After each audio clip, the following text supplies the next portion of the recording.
Iniimbestigahan ng Department of Justice ang isang peking order para pabalikin sa bilibid ang ilang high-profile inmate. Duda ni Secretary Crispin Remulla, sangkot dito ang ilang tauhan mismo ng DOJ at Bucor. Nakatutok si Salima Refran.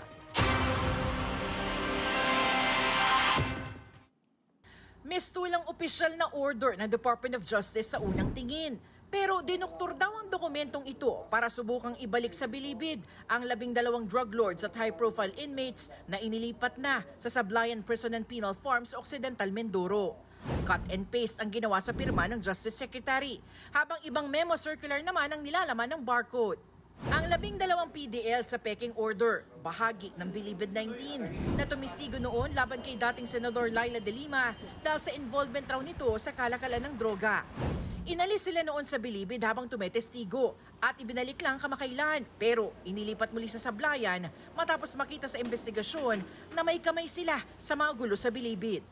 Matagal silang nawala, no? At kung silang nakakulong sa military facility, mukhang masaya sila ron. Mukhang marami silang naging kaibigan doon kung saan naging komportable ang kanilang buhay.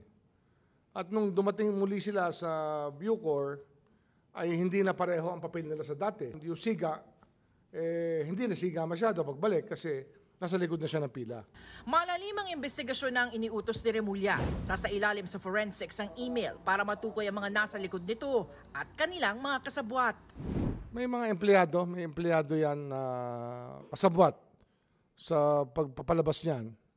At yan ang aming pinahahanap sa NBI ngayon. Falsification yan. So what the law mandates to be the penalty, we will impose through the courts. Para sa GMA Integrated News, Salima Refran, nakatutok 24 oras.